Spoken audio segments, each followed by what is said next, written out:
رب اشرح لی صدری ویسر لی امری واحلل عقدۃ من لسانی یفقہوا قولی۔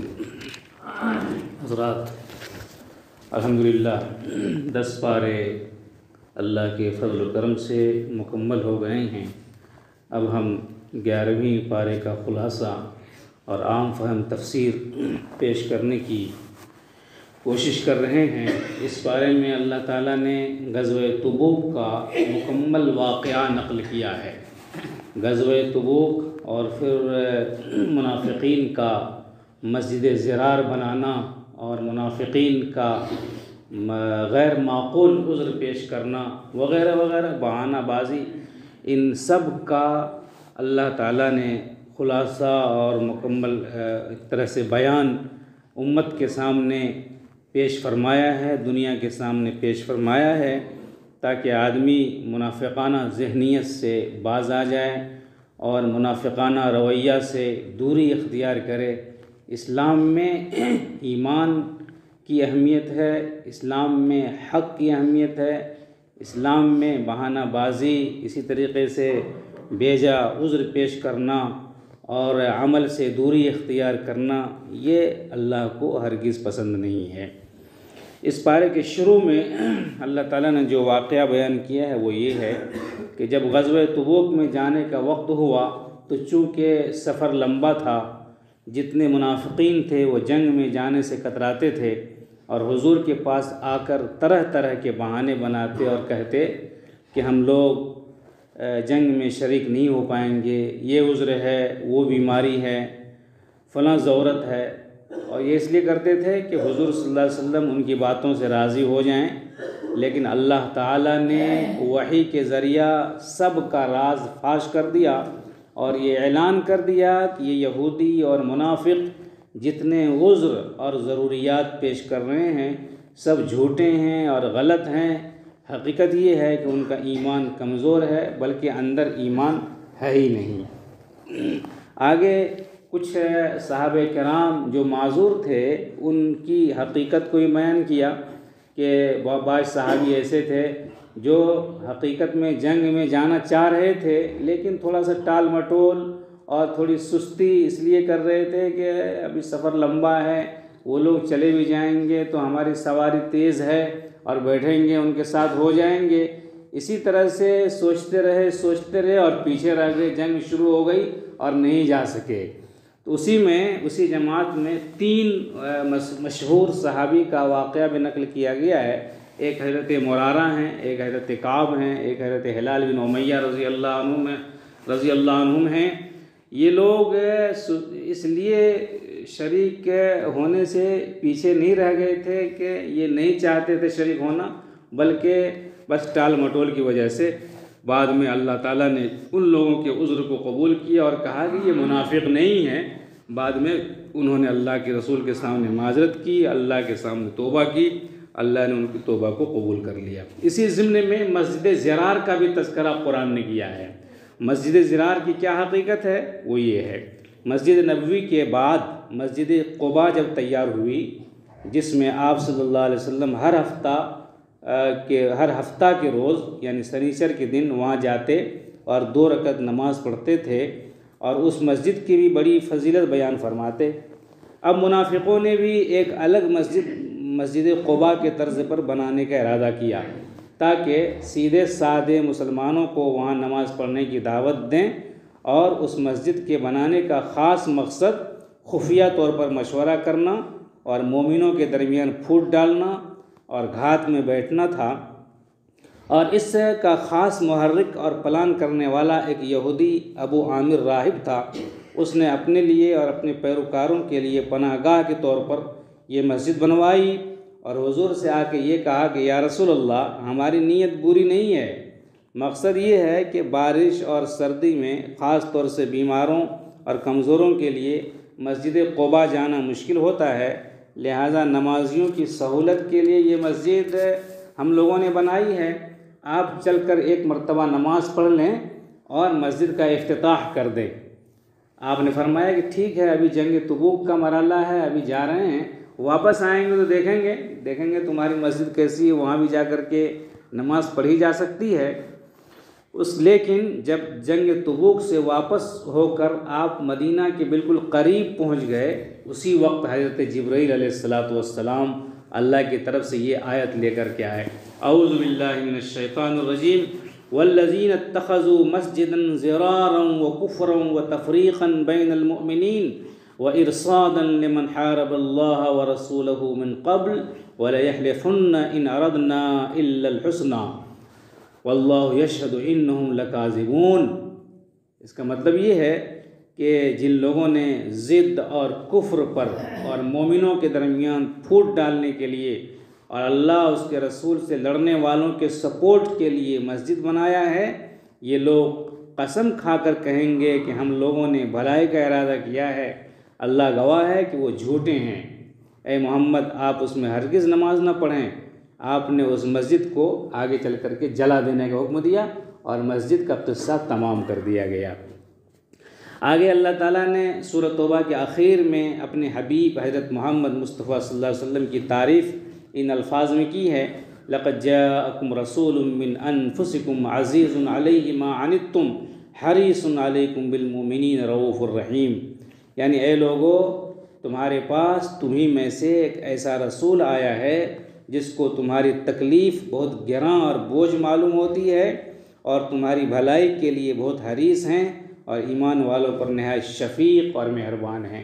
یہ حضور کی تعریف خود اللہ نے قرآن مجید میں کی ہے۔ آگے سورہ یونس کا بیان شروع ہو رہا ہے۔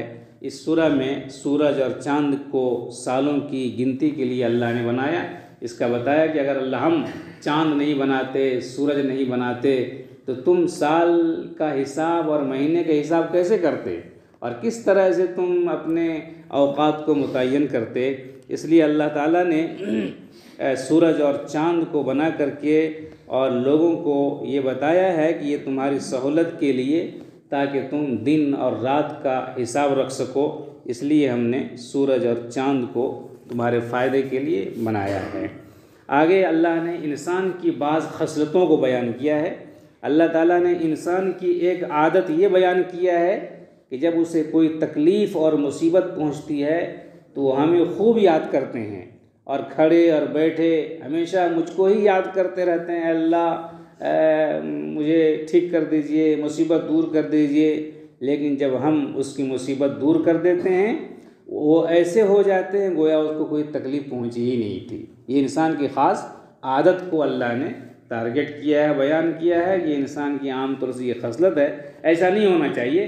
تنگی میں بھی جس طرح سے تم نے اللہ کو یاد کیا ہے اسی طرح سے فراخی میں بھی اللہ کو یاد رکھو۔ ایسا نہیں ہے کہ بھول جاؤ، مصیبت میں خوب یاد کیا اور پریشانی مصیبت دور ہو گئی تو اللہ کو بھول گئے، ایسا نہیں ہونا چاہیے، اللہ نے بتایا ہے۔ آگے اللہ تعالیٰ نے قرآن مجید کے اندر جو حضور صلی اللہ علیہ وسلم کے بارے میں بتایا اور حضور نے خوب اعلان کیا ہے، یعنی جو اللہ چاہتا ہے میں تمہارے سامنے وہی پڑھ کر سناتا ہوں۔ حضور پر یہ اعتراض تھا کہ قرآن جو ہے یہ گڑھ کے حضور نے پیش کیا ہے یا کسی سے سیکھ کر کے کیا ہے، تو اللہ تعالیٰ نے اس بات کا اعلان کیا نبی کے ذریعہ کہ آپ کہہ دیجئے کہ اے لوگو، مکہ میں تمہارے ساتھ 40 سال سے ہوں، میں امی ہوں، پڑھنا لکھنا نہیں جانتا، میرے ہاتھ میں کبھی قلم نہیں آیا، میں کسی استاد کے پاس نہیں بیٹھا، میں کسی کا شاگرد نہیں ہوں، نہ میں کسی مدرسہ میں گیا، نہ میں اسکول گیا، نہ کسی مشاعرہ میں شریک ہوا، نہ کوئی آج تک ایک مضمون لکھا، اور اچانک میں تمہارے سامنے اتنے اعلیٰ مضامین، عمدہ مضامین، الفاظ کے اعتبار سے، معنی کے اعتبار سے، فصاحت کے اعتبار سے، بلاغت کے اعتبار سے، ہر اعتبار سے جو میری زبان سے ادا ہو رہے ہیں یہ قرآن کی آیات ہیں، کیا تم کو اس بات پہ یقین نہیں آ رہا ہے کہ یہ اللہ کا کلام ہے؟ ایک امی آدمی، ان پڑھ آدمی ایسا اونچا کلام کیسے پیش کر سکتا ہے؟ یہ اللہ کے رسول کے ذریعہ اللہ تعالیٰ نے کہلوایا قوم کو کہ اے عرب والو، اے مکہ والے، تم شاعر بھی ہو، تم ادیب بھی ہو، تمہاری چھوٹی چھوٹی بچیاں ایسے اشعار پڑھتی ہیں کہ دنیا دنگ رہ جاتی ہے ان کے اشعار سن کر کے، تم میں بڑے بڑے کہنہ مشق شاعر ہیں، زبان سمجھنے والے ہیں، کسی کو ہمت ہے تو یہ تو بتاؤ کہ قرآن کے اندر یہ الفاظ کی کمی ہے، یہ گڑبڑی ہے، تم میں کسی کی ہمت نہیں ہو سکتی، تم مانو یہ میری بات نہیں ہے، کس کا کلام ہے؟ اللہ کا کلام ہے۔ یہ دلیل حضور نے پیش کی قوم کے سامنے۔ آگے اللہ تعالیٰ کے نبی نے جو جملہ فرمایا فقط لبثت فیکم عمرا من قبلہ افلا تعقلون، یہ ہر داعی کو یہ کہنے کی ہمت ہونی چاہیے کہ اے لوگوں، میں تمہارے سامنے 40 سال سے 25 سال سے ہوں۔ جیسے حضور نے کہا کہ تم میرے اخلاق پر، کیریکٹر پر، تم میری زندگی پر انگلی اٹھا سکتے ہو؟ نہیں اٹھا سکتے ہو تو پھر بات کیوں نہیں مانتے ہو؟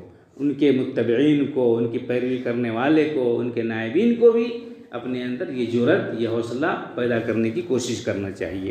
آگے اللہ اپنا دیدار کا واقعہ بیان کیا ہے کہ جو لوگ نیک کام کریں گے تو نیکی کے ساتھ میں ان کو اپنا دیدار کراؤں گا، یہ اللہ تعالیٰ نے قرآن میں کہا ہے۔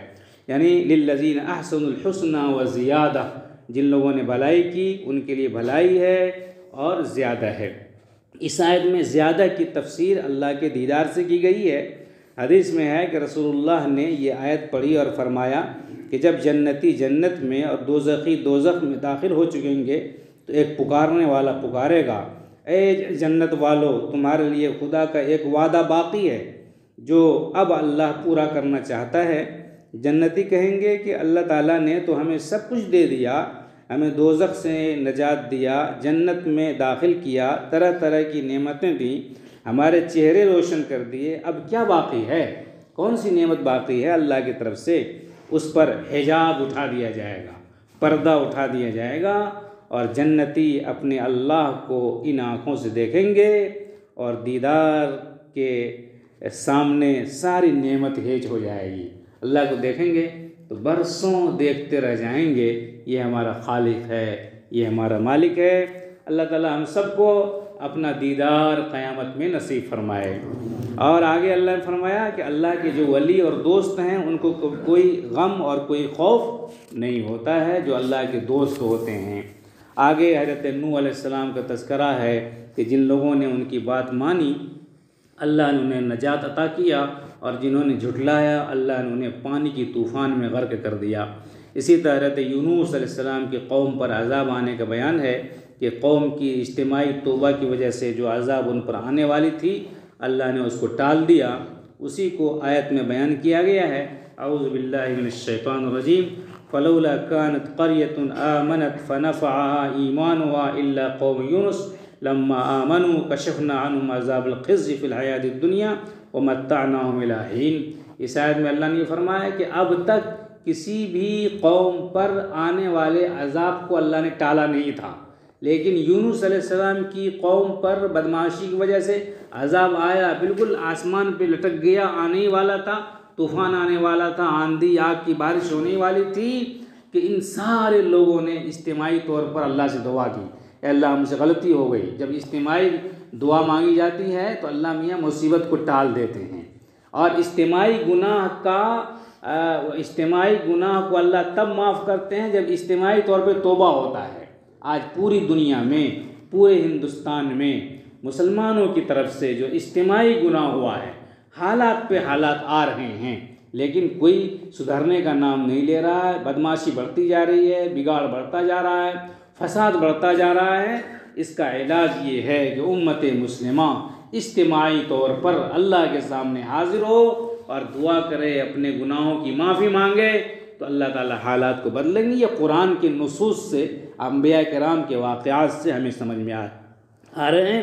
اللہ تعالی ہم سب کو اجتماعی طور پر دعا کرنے اور اپنے گناہوں سے معافی مانگنے کی اللہ تعالی ہم سب کو توفیق عطا فرمائے۔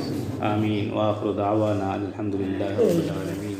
اللہ لا الہ الا هو الحی القیوم، اللہ لا الہ الا هو الحی القیوم، صلی اللہ تعالی